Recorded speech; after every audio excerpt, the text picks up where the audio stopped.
Fala, nação rubro-negra! Sejam todos muito bem-vindos ao canal.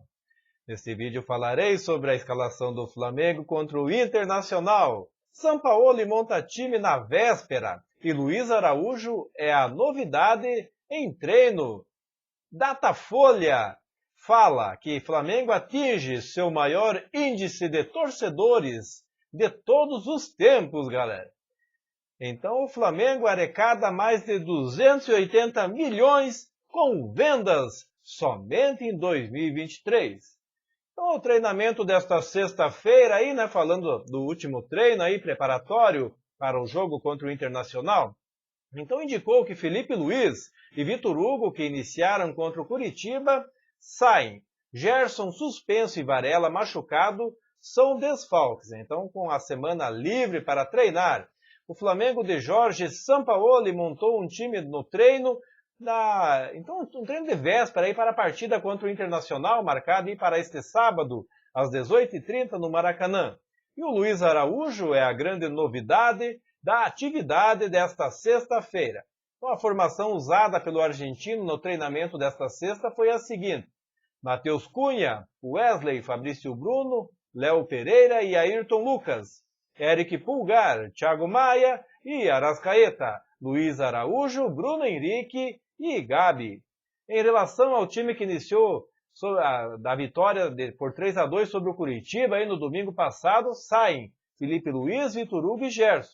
Entram Ayrton Lucas, Thiago Maia e Luiz Araújo. O Coringa está suspenso com 3 cartões amarelos e Varela com lesão no ligamento colateral medial e cápsula articular do joelho direito também não joga esta partida. Então, terceiro colocado com 35 pontos, 13 a menos do que o líder Botafogo, o Flamengo encara o Internacional neste sábado aí, né, pela 21ª rodada do Campeonato Brasileiro 2023. O Flamengo atinge seu maior índice de torcedores, aponta o Datafolha, né? O clube conta com torcida de 21% de toda a população brasileira, número que não tinha sido atingido na série histórica do Instituto. Então o Flamengo é o clube de 21% dos brasileiros, aponta a mais recente pesquisa realizada pela Datafolha. Ainda que a variação em relação à verificação anterior tenha sido dentro da margem de erro, trata-se do maior índice atingido na série histórica do Instituto, iniciada em 1993.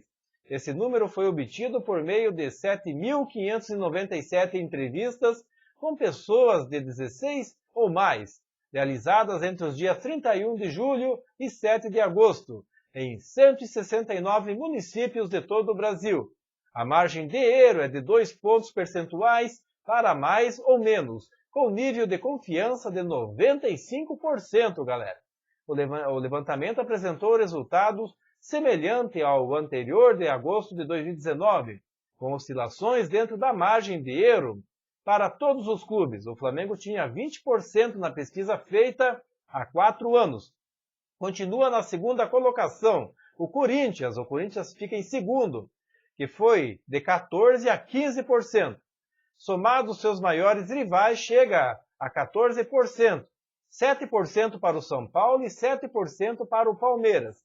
Também atingiram ao menos 1% o Cruzeiro, com 4%, Vasco com 4%, Grêmio 4%, Santos 3%, Atlético Mineiro com 2%, Internacional 2%, Bahia 2%, Botafogo também 2%, Fluminense 1%, Seleção Brasileira 1%, Sport 1% e Fortaleza com 1%, além de Vitória também com 1% da população, né?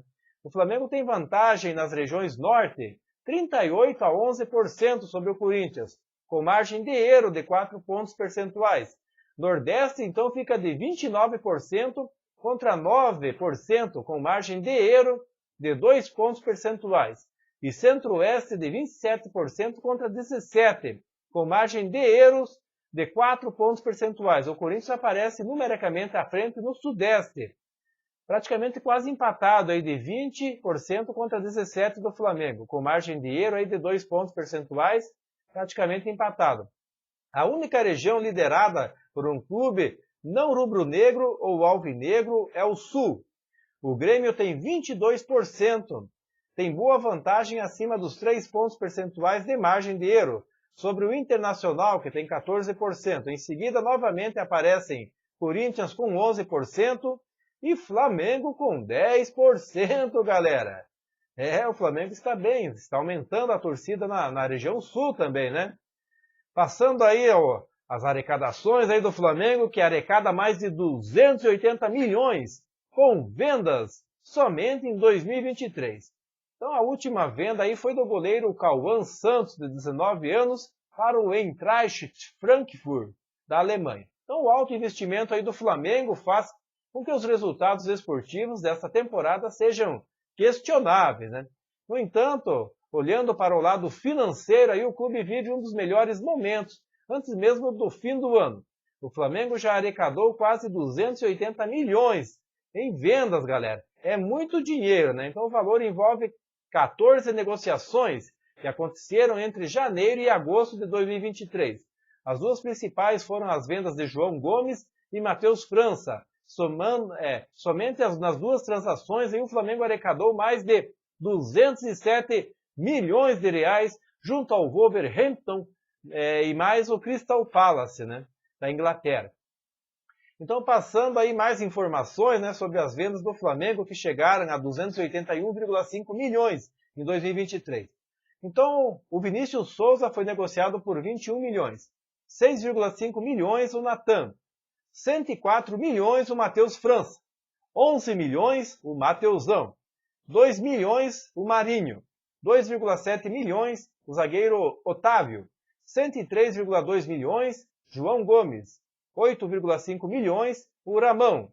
5,3 milhões Matheus Tuller.